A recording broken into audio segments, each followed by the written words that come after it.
우리 좌우에 한번 서로 인사하겠습니다. 더운데 건강하십시오.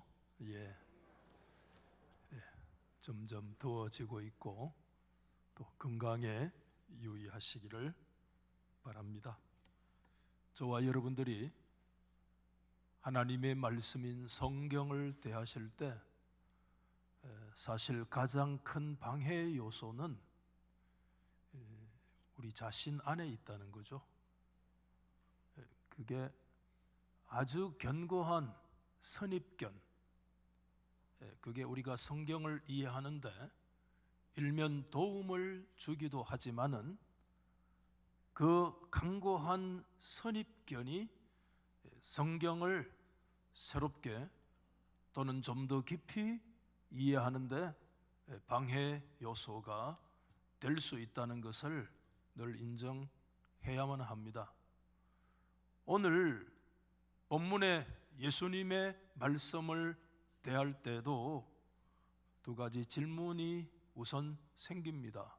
첫 번째 질문은 과연 바리새인들이 나쁜 사람들인가 하는 문제이고, 또 하나는 그렇다면 과연 세리는 좋은 사람들인가 하는 질문이 그것입니다. 여러분이 아시다시피 예수님께서는 바리새인에 대해서 누차 말씀을 하셨는데 마태 5장 20절에 딱 한 번, 마태 5장 20절 말씀의 내용인데, 너희 의가 바리새인보다 더 낫지 못하면 결코 천국에 들어가지 못할 것이다 라는 말씀 외에 한 번도 그들에 대해서 긍정적으로 말씀하신 적이 없습니다. 특별히 예수님께서는 마태복음 아까 보여주었던 23장 말씀에 들어오면 7번에 걸쳐서 화 있을진저 외식하는 바리새인들이여 라고 말씀을 하실 때 차마 오늘 아침에 이 자리에서 다 반복하기 어려울 정도의 신랄한 그런 비난과 비판의 말씀을 예수님의 입에 쏟아내셨던 거 우리는 기억하고 있습니다. 이 시간에 조금 우리가 선입견을 여러분 내려놓으시고 우리가 줄 수 있는 만큼의 신뢰심을 바리새인들에게 좀 주면 어떨까 그런 생각을 가져보았는데, 그럼에도 바리새인들이 나쁜 사람들인가? 신학자 카우프만 콜러라고 하는 사람은 극단적인 바리새인들의 모습을 몇 가지로 분류하면서 아주 좀 코믹하게 그렇게 분류한 바가 있어요. 어떤 바리새인이 있는가 하면, 첫째, 무슨 바리새인? 어깨 바리새인. 우리가 어깨에 훈장 달고 다니잖아요.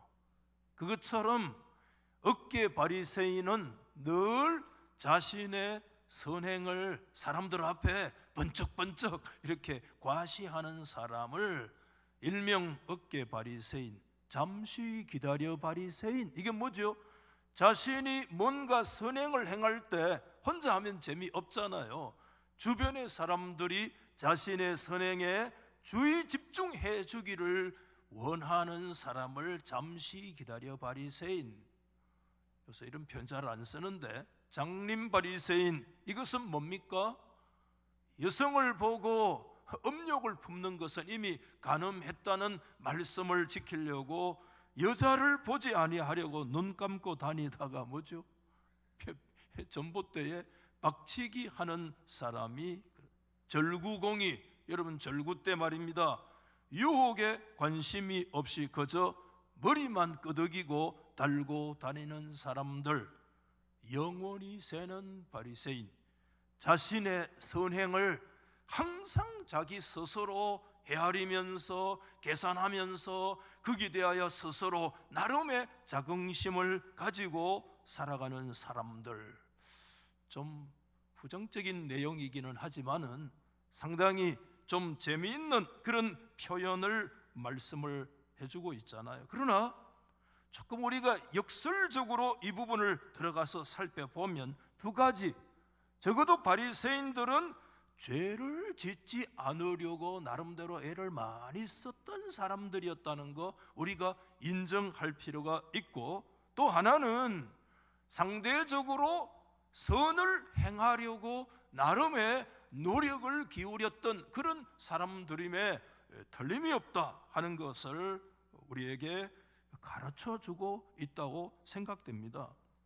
여러분, 오늘 예수님께서 예를 들어 말씀하셨던 본문의 바리새인들은 적어도 어떤 사람으로 오늘 여기에 상정되고 있는가 하면, 우리 한번 따라 하실까요?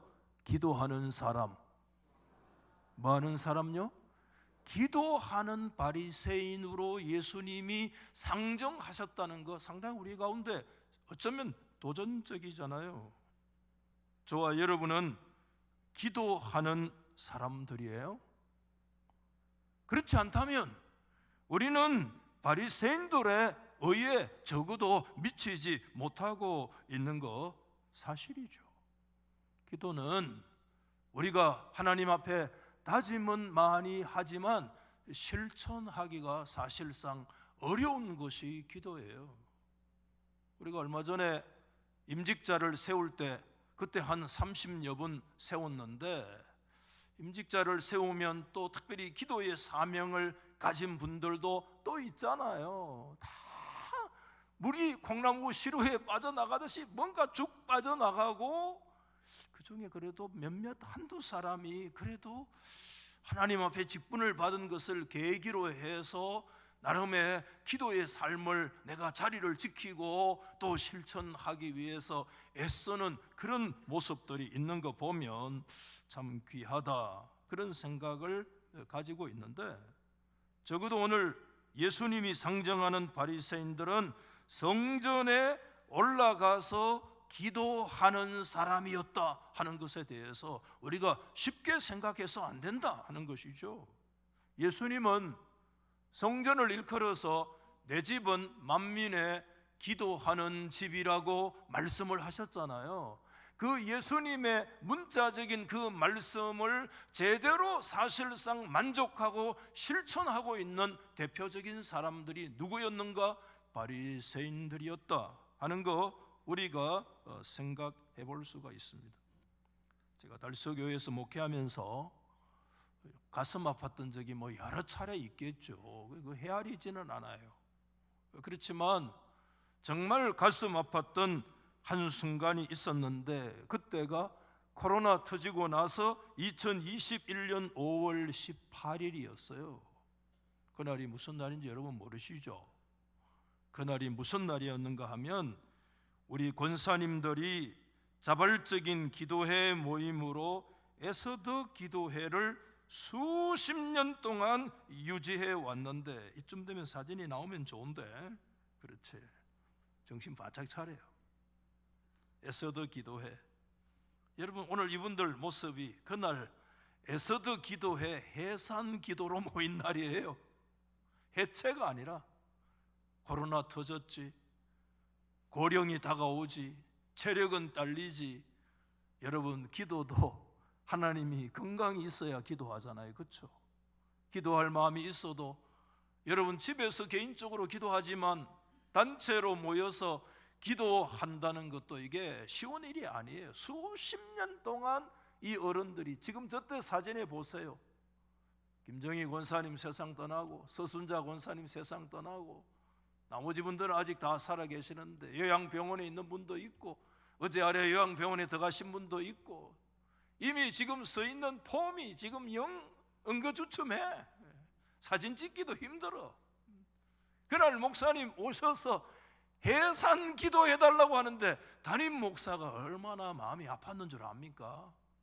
달서교에서 정말 가슴 아픈 날이 2021년 5월 18일이었어요 여러분. 그래서 내가 이 사진을 주보에다 싣고 몇 줄 짧은 글이지만 그때 주보에 내가 앞으로 먼 훗날에 그 주보를 보고 후배들이 이 사진을 보고 이런 일이 있었다는 것을 기억하라고 내가 주보에 실어놨어요. 사실은 참 가슴 아팠어요.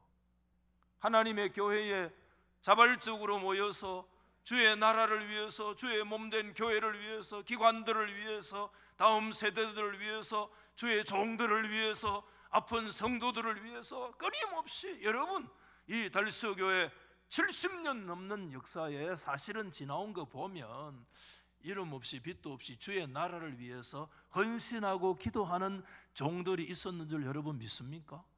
근데 이게 해산된다 그럴 때 진짜 하늘이 무너지는 것 같은 느낌을 일순간 받았단 말입니다. 목사로서. 최근에 가장 기쁜 날이 있었습니다. 그날이 언젠가 하면 며칠 전 초복이 지나고 그 다음 날, 초복이 지났는데도 아무도 삼계탕 한 그릇 먹자는 사람도 없더라고. 초복이 지나고 나서 그 다음 날 많은 여성들이 저를 초대했는데 그날이 화요 기도 모임에 지금 40명이 넘는 성도들이 모여서 매주마다 기도에 불이 붙었어요. 남녀노소 특별히 젊은 분들이 지금 거기에 가담을 해가지고, 그래서 그날 여름에 이제 삼계탕 한 그릇 먹고 더 힘내가지고 기도하자 이래가지고 제가 사실은 사줘야 되는데 제가 얻어먹었어요. 너무 맛있더라고 그날. 왜? 가만히 생각해 보니까 딸딸 끓고 먹었어. 정성 삼계탕이라서 그런 게 아니야. 집에 가서 가만히 생각해 봤더니 기분이 좋아서 그래. 그래가지고 싹 끓고 먹었어. 싹 끓고 먹어. 너무 마음이 좋더라고요. 여러분, 주의 나라의 동력은 엎드려서 이름 없이 빚도 없이 기도하는 그곳에 하나님의 나라 영적인 기관이요 영적 동력이라고 저는 믿고 있습니다. 아멘. 그런 분들이 지금 일어나서 40여 명이 자발적으로 나와서 2시간씩 엎드려서 땅을 치고 자신의 문제를 아니고 교회의 기도의 제목을 찾고 발견하고 그렇게 하는 것 생각할 때 너무 감사하고. 어떻게 기도합니까? 목사님이 주일날 설교하는 그 설교의 내용을 받고 그 설교 속에서 기도의 제목을 찾고 하나님의 뜻을 발견하고 그 설교할 때마다 조심스러운 거예요.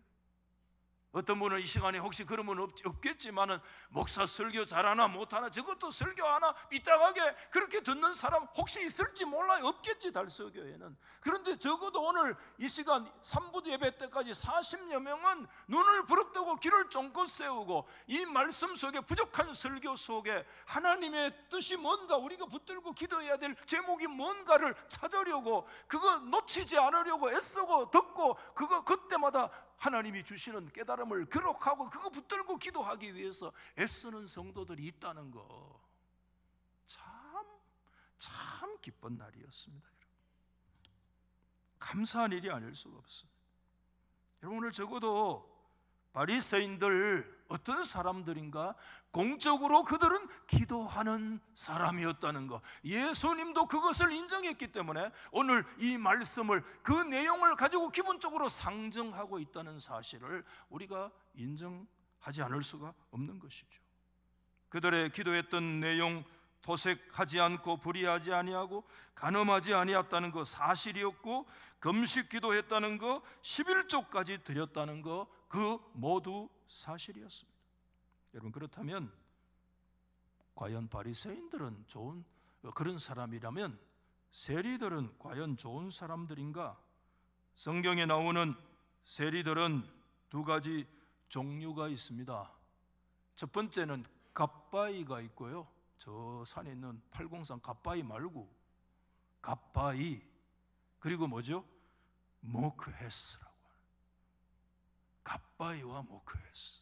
갓바이는 소소한 세금을 거두는 사람들을 갓바이라고 그래요. 소득세, 인두세, 재산세.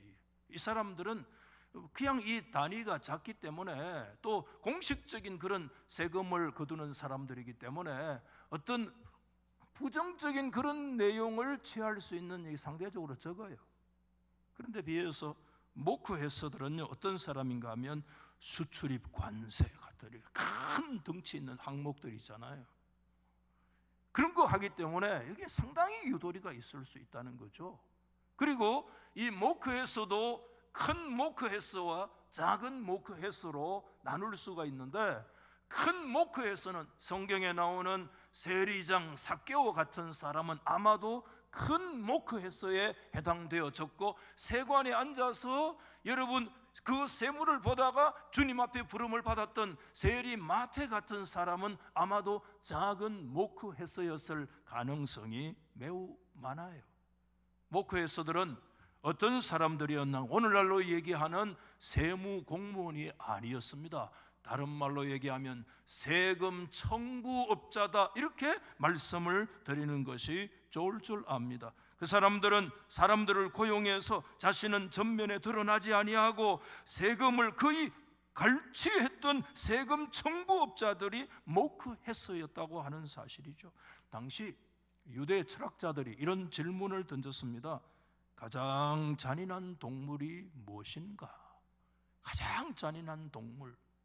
그 대답에 그 철학자들은 이런 대답을 말하고 있습니다. 사막의 짐승들, 곰, 사자들과 더불어 도시의 흉악한 짐승들, 그리고 바로 동료들의 피를 빨아먹고 사는 기생충 같은 인간들, 그 중에서도 뭐죠? 세리들이야말로 가장 잔인한 짐승이다. 이게 당시에 여러분 모크 헤서와 같은 사람들을 바라보는 시대상의 모습을 말씀을 해주고 있는 거 아니겠습니까? 그래서 랍비들은 세리 이꼬르 뭐냐? 강도, 칼 안 든 강도였던 거예요. 세금 청부업자로 갈취하기 때문에. 여러분, 이런 세리에 비해서 바리새인들은 말 그대로 선하디 선한 사람들이었습니다. 종교심 탁월하고, 적어도 그들이 했던 일은 다 사실이고, 일주일에 2번씩 금식하니, 사실은 율법에는요 7째 달 11째 되는 대속죄일 날 1년에 한 번만 금식하는 게 의무예요.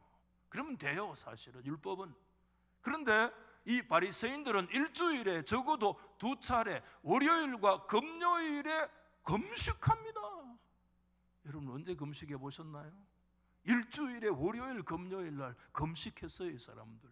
왜 월요일, 금요일 날 금식했나? 유대의 전통에서 여러분 모세가 시내산에 올라갔던 날이 월요일 날 올라갔다고 믿고, 토라인 율법을 받은 날짜가 목요일이라고 믿었기 때문에 유대인들은 전통적으로 일주일에 월요일과 목요일에 정기적으로 그렇게 금식하며 기도했습니다. 물질에도 깨끗했는데, 왜냐하면 채소 쪼가리 하나에도 그들은 11조를 구별해서 바쳤던 사람이기 때문에 보통 사람들 아니죠. 오늘 그럼에도 불구하고 여러분, 이 말씀 속에서 예수님의 평가를 우리가 좀 주의 집중할 필요가 있는데, 14절에 예수님이 이렇게 말씀합니다. 내가 너희에게 이르노니 이에 저 바리새인이 아니고 이 사람 누굽니까? 이 세리가 의롭다 하심을 받고 그의 집으로 내려갔다고 말씀하시는 예수님의 평가는, 여러분 오늘 우리는 객관적인 입장에서 수용하지만 2000년 전에 이 말씀이 떨어지는 사회 현장에서는 너무나 충격적인 얘기, 상상도 할 수 없는 얘기. 저 바리새인이 의롭다고 한 것이 아니라 이 세리가 의롭다 하심을 받고 샬롬으로 자신의 집으로 내려갔다고 하는 말씀은 정말 이해하기 어려운 말씀입니다. 유대인들은 율법 이꼬르 뭐냐면 저울이었습니다. 저울 때. 그래서 하나님은 항상 이 저울 때를 계산하시는 거죠. 이렇게 저울을 달아보는 거예요. 이 사람이 얼마나 선행을 행했느냐, 그러면 그 행했던 만큼 무게에 따라서 의롭다고 평가를 하는 율법 이꼬르, 그들은 잣대가 바로 저울이었다고 그렇게 생각을 하고 있습니다. 여러분 오늘 정말 오늘 여기서 뭘 말씀을 해주고 있는가 하면, 오늘 여러분 예수님의 이 비유의 말씀은 윤리적인 모델 그 이상을 우리 가운데 말씀하고 있다는 것입니다. 윤리적인 또는 모범적인 시각으로 오늘 이 말씀을 여러분 바라보면 이 말씀은 정확하게 해결할 수 있는, 해석할 수 있는 길이 없습니다. 우리는 하나님의 시각으로 이 말씀을 보아야 합니다. 그렇다면 그때 하나님은 여러분 어디에 계셨습니까? 오늘 이 말씀 안에 보면 하나님은 오늘 이 말씀 비유의 전면에 드러나지 않아요. 하나님은 오히려 비유의 이 배후에서 그들이 성전에 기도하러 간다는 것은 하나님은 어디 계시는가 하면 하나님은 성전에 계시면서 하나님은 모든 사람들의 기도를 받으시고 하나님은 천지 만물의 창조주가 되시고 하나님께서는 이 모든 만물을 주관하고 계시는데 바쁘신 하나님으로 사실상 이 전체적 백그라운드 배후에 하나님이 계시고 있다는 것이죠. 그때 그 하나님이 계시는 성전을 향해서 두 부류의 사람들이 걸어서 나오고 있습니다. 그런데 그 태도가요 너무 달라요. 애티튜드가, 어떤 분이 지난번에 그런 얘기 하대요. 여러분, 태도가 고도를 결정한다고 그런 얘기 하대요. 애티튜드가 알티튜드를 결정한다. 그 사람의 태도가 그 사람의 고도의 모든 것들이 결정되어진다는 의미 있는 얘기를 우리가 여러 차례 들었잖아요. 바리새인들이 성전을 향해서 나오는데 이야, 그 사람들의 모습은 보모도 당당하게 마치 독일 군병 게슈타포처럼 뚜벅뚜벅 걸어와서 문을 탁 열고 성전 안에 탁 들어와서 오늘날로 얘기하면 성경을 탁 열어놓고 탁 앉아가지고 당당하죠. 아주 왜? 이 내 교회니까, 내가 주인이니까 당당해요. 이 내 교회 아이가. 그 애티튜드가 아주 당당해요. 근데 여러분, 세리는 성전 근처에도 못 왔어요. 성전 근처에도 못 왔어요. 참 멀리 서서 성전을 바라보면서 가슴을 막 치면서, 왜? 가슴이 우리의 죄의 자수가 가슴이라고 믿었기 때문에 막 치면서, 가슴을 치면서, 한 사람은 막 와가지고 막 탁 앉아서 책 탁 내놓고 죄야 할 때 이 사람 고개도 들지도 못하고 고개를 쳐박고는 가슴을 막 내리치고, 전혀 애티튜드가 달라요. 그때 바리새인이 의자에 탁 앉자마자 뭐 하나 끄집어냈지 싶어요. 뭘 끄집어냈나? 어깨 바리새인. 하나님, 번쩍하는 이 뭡니까? 훈장을 다 끄집어내가지고, 하나님, 이 훈장을 보십시오. 내가 승리의 삶을 살았습니다. 참 멋있잖아요.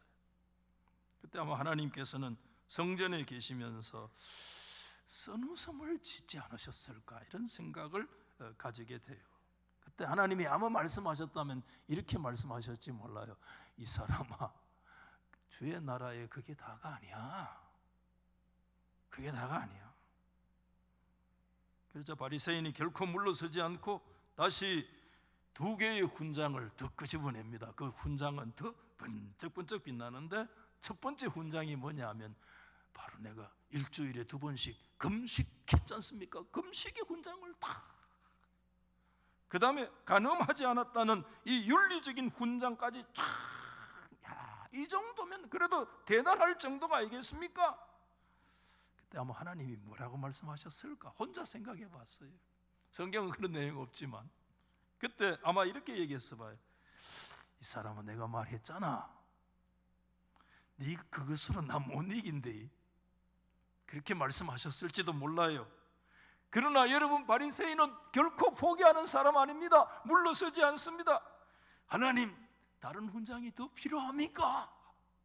그래가지고 마지막 훈장 하나 딱 끄집어냈는데, 여러분, 그 훈장이 무슨 훈장인 줄 아세요?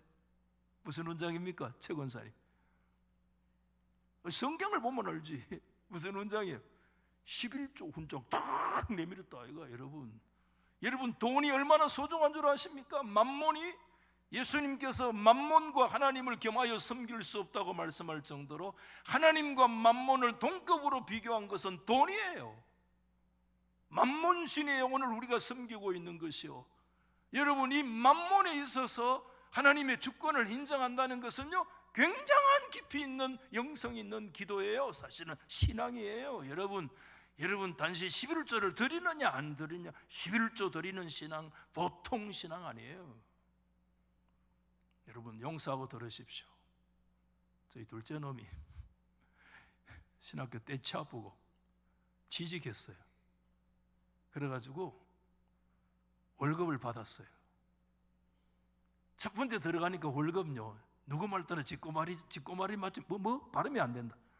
예? 쥐꼬리만큼 받았는데 그때 11조 내는 거 훨씬 쉬웠잖아요. 그런데요, 1년 만에 딱 인정해가지고요, 첫 번째 돈이 워낙 작아서 1년 만에 가만히 보니까 한 1,000만 원 더 받는 거예요. 1년 만에 회사에서 딱 인정해 준 거예요. 그래가지고 날 보고 딱 한마디 하더라고요. 뭐라고 얘기하는가 하면, 아버지, 11조 내는 거에 대해서 가볍게 생각하지 마세요. 뭔 말이고? 뭔 말인지 말 안 해도 알겠죠? 여러분, 11조 정직하게 할 수 있습니까? 쉬운 거 아닙니다. 야, 하나님 앞에 건채와 채소와 박하와 해양에 11조까지 내가 다 드렸는데요, 그러면서 야, 이 만몬도 나 못 이겼습니다. 그러면서 이 11조 번쩍거리는 황금장을 딱 하나님 앞에 내밀면서, 하나님, 이 정도만 내 인정해야 되는 거 아닙니까? 그때 하나님께서 만면에 웃음을 띠면서 오케이 이러셨을까? 조금 하나님의 미간이 찌푸러지면서 조금 하나님이 화가 난 투로 말씀하지 않으셨을까? 혼자 내가 이 설교 준비하면서 생각해 봤어요. 여러분, 저의 상상이에요. 너 지금 농담하니? 아마 그랬었을 거야. 너 지금 나하고 장난해? 그냥 조용히 집으로 돌아가라 이 사람아. 그렇게 말씀하셨을지도 모르겠어요. 여러분, 오늘 여러분, 제가 지금 여러분에게 무슨 말씀을 드리고 있는 줄 아십니까? 예수님은요, 하나님 앞에서 의롭게 되어지는 데 있어서 적어도 우리가 가지고 있는 많은 훈장들, 바리새인의 그 훈장이 세리보다 더 나을 것이 없다는 것을 오늘 이 말씀을 통해서 우리 가운데 가르치고 있습니다. 여러분, 적어도 하나님 앞에서 우리가 의롭다고 되어짐에 있어서 바리새인의 훈장이 세리의 그 죄보다 더 나을 것이 없다, 이 말씀이에요. 세리처럼 죄지란 말 아니잖아요. 적어도 의롭게 되는 문제에서만은 두 사람 모두 다 의의 문제 앞에서 죽었다는 것을 가르치고 있어요. 여기 우리 새로운 하나의 질문이 생기잖아요. 정말 바리새인과 세리가 차이가 없다는 말입니까? 세리의 의에 대해서 우리가 완전히 죽었다는 거 충분히 받아들일 수 있지만, 그렇게 의롭게 살려고 노력했던 바리새인들도 똑같이 의에 대해서 죽었단 말입니까? 라는 질문이 우리 가운데 생길 수 있습니다. 여러분, 그렇습니다. 여러분, 그렇습니다. 예수님께서 이 비유에서 말씀하시는 핵심이 바로 이것입니다. 하나님 앞에서 의롭게 될 수 있는 능력에 관한 한 우리 모두는 파산 상태라는 사실을 말씀해 주고 있고, 완전히 죽었다는 것을 얘기해 주고 있습니다. 세리가 죽었다는 것은 말할 것도 없고, 비록 의롭다고 스스로 자부하고 생각했던 바리새인조차도 수많은 훈장을 들고 하나님 앞에 당당하게 나아갈 수 있는 존재, 그들도 하나님 앞에서 적어도 의의 문제에 있어서는 죽은 존재라는 사실을 오늘 이 말씀을 통해서 주님 우리 가운데 가르치고 있습니다. 죽었기 때문에 죽은 자들에게 유일한 소망은 그 죽은 상황에서 우리를 살릴 수 있는 그분만이 인생의 유일한 소망이라는 것을 이미 우리 가운데 가르쳐 주고 있다고 저는 믿습니다. 다시 오늘 여러분, 우리가 믿고 있는 기독교의 기본적인 질문을 여기서 던지지 않을 수가 없습니다. 그것은 왜 예수 그리스도께서 오셨는가 하는 것입니다. 예수님은 여러분 죽은 자들을 다시 살리고 일으키기 위해서 오신 줄 믿습니다. 그분은 정확하게 성경은 이렇게 얘기합니다. 에베소 2장 1절에 그는 허물과 죄로 죽었던 너희를 살리셨도다. 정확한 표현입니다. 우리 인생은 바리새인이든지 세리든지 적어도 하나님 앞에서 의의 문제에 있어서 우리의 허물과 죄로 인해서 우리 인생은 죽은 존재라는 사실을 우리에게 말씀하셨고, 죽은 우리 인생의 소망은 죽은 자들을 다시 살리실 수 있는 그분 외에 우리 가운데 소망 없다는 것을 말씀하고 있다는 거예요. 여러분, 우리가 오늘 정말 유의해야 됩니다. 오늘 이 비유의 말씀에서 바리새인이 비난을 받은 이유가 여러분 무엇입니까? 그가 바리새인이었기 때문에 비난받았습니까? 아닙니다. 문제는 그가 아직까지 자신이 완전히 의의 문제에 있어서 죽었다고 하는 죽은 존재가 아니라는 사실을 얘기하고 있던 것이 바리새인이 하나님 앞에 비난받은 이유예요. 하나님과의 어떤 게임에서도 성산이 없는 존재라는 거 인정하지 아니하고 자신의 무능한 존재임을 고백하지 않는 것이 오늘 바리새인의 죄입니다. 어떤 면에서 반대로 세리가 의롭다고 함을 받은 이유는 뭡니까? 그가 세리였기 때문입니까? 아닙니다. 그렇다면 오히려 그런 큰 비난을 받아야 마땅합니다. 그 이유는 단 한 가지입니다. 세리는 적어도 하나님 앞에서 자신의 의의 문제에 있어서는 자신의 완전한 죽음을 선언했기 때문입니다. 그가 죽었기 때문에 적어도 의의 문제에서 나는 완전히 파산된 자임을 고백했기 때문에 그 죽은 그를 위해서 누가 오셨는가 하면 사람을 살리는 하나님의 아들 예수 그리스도가 이 땅에 오신 줄 여러분 믿습니다. 그렇지 않다면 예수님이 이 땅에 오실 이유가 없습니다. 우리가 적어도 의의 문제에 있어서 하나님 앞에 죽은 존재요 파산된 존재가 아니라면 하나님의 아들 예수 그리스도가 이 땅에 오실 필요가 없습니다. 오늘 이 땅의 역사 이후에 수십만 명, 수백만 명, 수백조의 사람들이 살다가 갔을지 모르겠습니다. 그 중에 한 사람이라도 의에 있어서 파산되지 아니하고 당당하게 얘기할 수 있는 사람이 한 사람이라도 있었다면 하나님의 아들이 이 땅에 오실 이유가 없었습니다. 다시 질문합니다. 왜 예수님 오셨습니까? 예수님은 죽은 자들을 일으키러 오셨지 살아있는 자들을 쓰다듬어 주시기 위해서 오신 게 아닙니다. 고칠 만한 자를 고치러 오신 것이 아니라 향상시킬 만한 자를 향상시키려 오신 것도 아닙니다. 바리새인들처럼 자신의 죽음을 거부하는 사람들에게 주님은 필요하지 않습니다.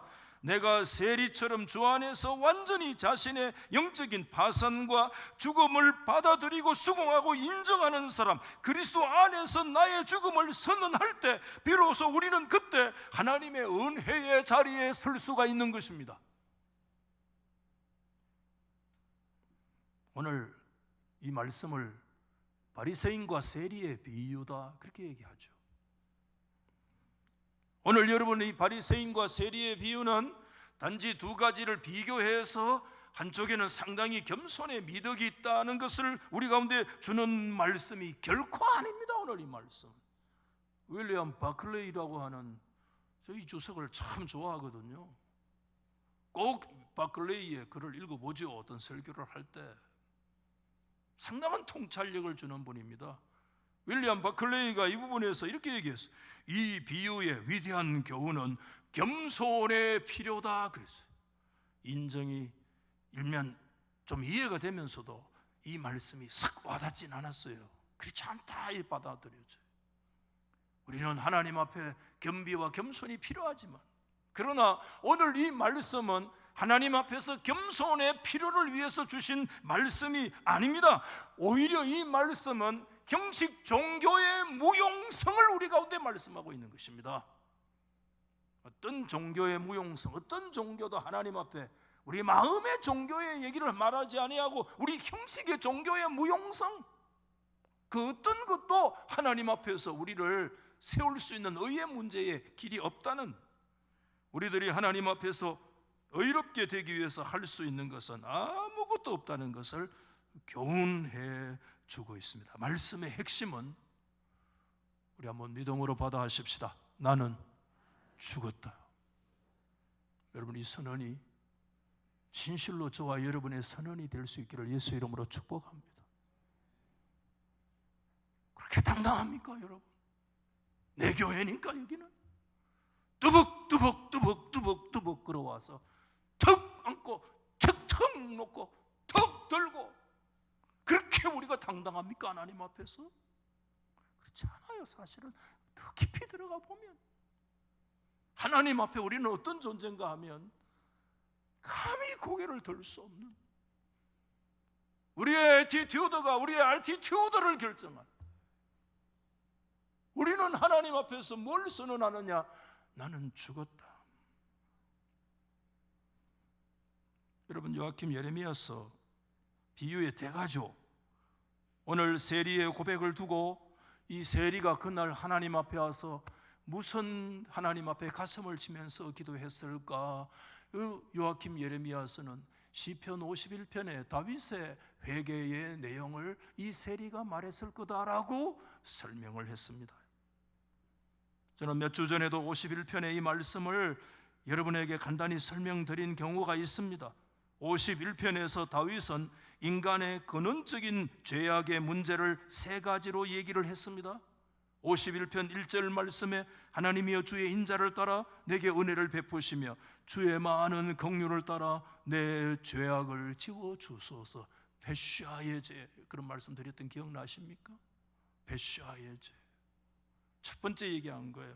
여기에서 베샤의 죄는 하나님의 계명 앞에 하나님의 뜻대로 하나님을 향하여 반역했던 죄, 이게 베샤의 죄입니다. 반역의 죄인 거예요. 이거 하나님 앞에 다윗이 고백을 했고요.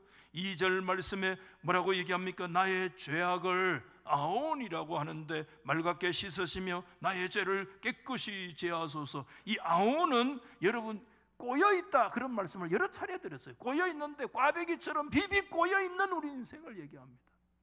미안하지만 오늘 저와 여러분 가운데 우리의 내면이 꼬여있지 않는 인생은 사실 하나도 없습니다. 우리 모두는 다 꼬여있습니다.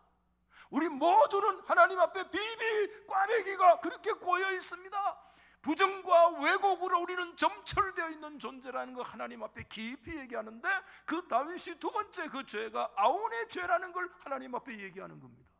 세 번째 죄가 3절 말씀인데, 그런 나는 내 죄과를 아오니 내 죄가, 이게 대표적인 하타의 죄가 항상 내 앞에 있다. 이 하타가 여러분 신약 헬라어의 하마르티야, 하나님의 관역을, 하나님의 목표와 의를 우리가 적중하지 못하고 성취하지 못한 죄를 일컬어서 하타의 죄라고. 여러분, 다윗은 인간의 죄는 단독으로 존재하지 아니하고 베샤의 죄와 아온의 죄와 이 하타의 죄가 하나님을 향한 반역과 우리가 자체로 꼬여있음과 우리 자신이 하나님의 의를 온전히 만족하지 못하는 이 삼중적인 거로 뒷꼬여있는 우리 인생의 근원적인 모습을 다윗은 하나님 앞에 51편의 그 죄의 고백을 통해서 하나님 앞에 지금 고백하고 있는, 이 고백을 누가 지금 하고 있다고 얘기하느냐? 세리가 하나님의 성전 앞에 가서 가슴을 치면서 하나님이여 나는 하나님 앞에 베샤와 하나님의 아온과 하나님의 이 하타의 죄 때문에. 그런데 다윗은 얘기해서 이 죄의 뿌리가 얼마나 깊으냐 하면, 그는 17절입니까? 거기서 얘기해서 5절입니까? 내가 죄악 중에 출생해서 어머니가 죄 중에서 나를 잉태했습니다. 무슨 죄를 저질렀기 때문에 내가 그 죄인이 된 것이 아니라 우리 인생은 태어나는 순간부터 죄의 존재로 태어났다는, 우리의 죄가 굉장히 뿌리 깊은 죄라고 하는 것을 얘기를 해주고 있는 것입니다. 그런 뿌리 깊은 근본적인 죄의 문제를 가지고 있는 인생에 삼중적으로 꼬여있는 이와 같은 죄의 문제가 오늘 우리 속에 짓누르고 있음을 하나님 앞에 정직하게 인정하고, 감히 고개를 들지 못하고 가슴을 치면서 내가 죄인입니다, 하나님 앞에 외쳤던 이 세리의 죄가 바로 이 51편의 이 내용을 지금 가지고 고백하고 충분히 동의가 돼요. 이 말고 구약에 뭘 가지고 기도했겠습니까?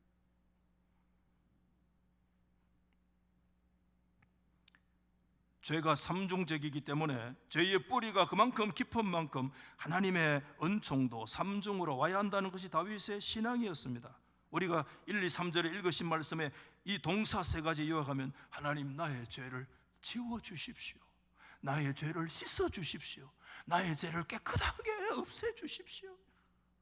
하나님을 향해서 다윗이 자신의 죄 앞에서 하나님 앞에 엎드려서 마치 죄의 세리가 엎드려서 고개를 들지 못하고 하나님 앞에 가슴을 치면서 이 죄를 지워주십시오, 깨끗하게 제거하여 주시고 물로 씻어주시듯이 하나님이여 나를 씻어달라고 눈물 뿌리며 기도하였던,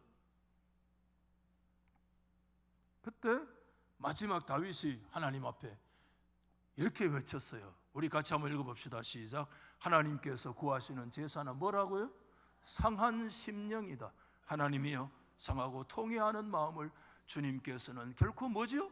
멸시하지 아니하시는 줄 믿습니다. 다윗이 여러분 그때 하나님 앞에 엎드려서 이 믿음의 확신을 받은 거야. 하나님은 다른 제사를 원하지 않으시고 가슴 치면서 깨어지고 상한 심령을 가지고 주님 앞에 나아갈 때 상하고 통회하는 그 심령을 하나님은 결코 그 사람의 상황을 외면하지 아니하시고 멸시하지 아니하시는 하나님을 믿습니다. 이 하나님을 붙들고 다윗이 일어섰다고 저는 믿어요. 오늘 여러분 지금은 예수님이 무슨 말씀을 하고 계시죠? 하나님이 어떤 분이신가? 시편 51편에 기록된 하나님과 같다는 것입니다. 다윗의 하나님이 오늘 세리의 하나님이고, 하나님은 바로 그 하나님은 오늘 이 시간 저와 여러분의 하나님이신 줄 믿습니다. 하나님은 절망하고 희망 없는 죄인을 용납하시고 스스로 의롭다고 하시는 자는 거부하시는, 그는 절망한 자들의 하나님이시고 마음이 깨어진 자들에 대한 그의 긍휼이 무한하시고 우리 하나님은 이러하신 하나님이시라는 사실을 오늘 우리가 흔히 말하는 바리새인과 세리의 비유라는 이 주님의 가르침 안에 관통하고 있는 말씀이다. 저는 그렇게 믿습니다. 여러분 세리의 기도의 핵심이 무엇입니까? 11절 말씀이에요. 핵심이 뭡니까? 우리 다 같이 한번 따라 하십시다. 하나님 아버지 나를 뭐지요? 불쌍히 여겨 주십시오. 불쌍히 여겨 주십시오. 힐라스테이 조마이. 자, 이 단어를 포괄적으로 여러 가지로 살펴봤어요. 구약의 이 단어가 뭐냐면 샬라흐라는 단어가 이 힐라스테이라는 단어인데 이게 용법이 뭔가 깊이 한번 살펴봤어요. 렉시콘 찾아서 깊이 찾아봤어요. 근데 하나로 기결되더라고요. 여기에서 불쌍히 여겨달라는 말이 뭐냐면 우리 한번 따라합시다. 하나님 나의 죄를 용서해 주십시오. 죄 용서라고. 이 샬라흐 힐라스테이는 불쌍히 여기라는 이 단어는 나를 용서해 달라는 말씀이에요. 여러분 은혜는 하나님께서 불쌍히 여기실 때 시작되는 줄로 믿습니다. 가장 주목할 단어가 있다면 세리의 고백 불쌍히 여기시옵소서. 여러분 이 문자는 그렇게 소중한 문자고요. 이 단어가 여러분 죄 용서로부터 하나님의 은혜는 하나님의 용서에서 시작되고 여러분 기독교의 역사는 하나님이 저와 여러분을 불쌍히 여김으로 시작해서 불쌍히 여김으로 완성되는 종교인 것입니다. 그 바탕에는 뭐가 깔려 있는가? 예수 그리스도 안에서 일어나는 죄 용서함이 있는 줄 믿습니다. 말씀을 마치려고 합니다. 오늘 이 제목을 달리 정한다면 저는 이렇게 전하고 싶었던 마음이 있었어요. 우리 한번 마지막 한번 따라 하십시다. 하나님은 계산을 못하신다. 이상하게 마지막에 설교 끝이 이상하다. 하나님 계산을 못한다. 하나님 바보라는 말이 아니라 하나님 적어도 하나님이 얼마나 그분의 은혜와 긍휼이 크시면 하나님은 산수하지 않으시고 하나님은 계산하지 않으시고 아니 하나님께는 산수가 없는 아멘. 그 하나님 무한하시고 하나님의 긍휼하신, 하나님은 우리의 행위를 셈하지 않으십니다. 우리의 부정적인 행위를 셈하지 않으실 뿐만 아니라 우리의 어쩌면 선행도 셈하시는 하나님이 아니세요. 화려한 바리새인의 목록을 세지 않으시는 주님, 무엇을 세시겠습니까? 여러분, 우리의 손에 들려있는 행위록 다 있어요. 내가 뭘 행했는데, 뭐 행했는데, 뭐 행했는데, 이게 나에게 하나의 바탕이 되어져서 턱 이렇게 할 수 있도록 만드는 태도를 결정하는 우리 행위록이 있어요. 하나님 앞에 불질러야 돼요.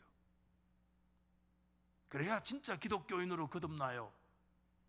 끄집어내지는 않았지만 내 호주머니 속에 여전히 언제든지 필요하면 끄집은, 나의 기도한 사람이야, 끄집어낼 만한 행위록도 십자가 밑에 불질러지 않으면 진정한 기독교인으로 거듭나지 못합니다.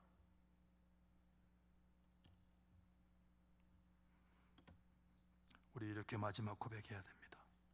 주여, 불쌍히 여겨 주십시오. 왜? 나는 하나님 앞에서 뭐기 때문에? 죄인이기 때문에. 주님의 불쌍히 여기심, 주님의 은혜, 주님의 헤세드, 주님의 그 자비, 주님의 그 샬라흐 역사가 아니면 나는 소망 없는 존재입니다 라고 주 앞에 엎드릴 때, 그때 드디어 기독교의 역사가 출발돼요. 하늘에서 하나님의 음성이 들려와요. 네가 그리스도 안에서 의롭게 되어졌느니라. 이 위대한 하나님의 칭의의 역사를 우리가 받아 누리고 나아갈 수 있습니다. 그런 은혜가 여러분, 저와 여러분 속에 더 깊이 회복되는 진정 그리스도인으로 세워지기를 예수 이름으로 축복합니다.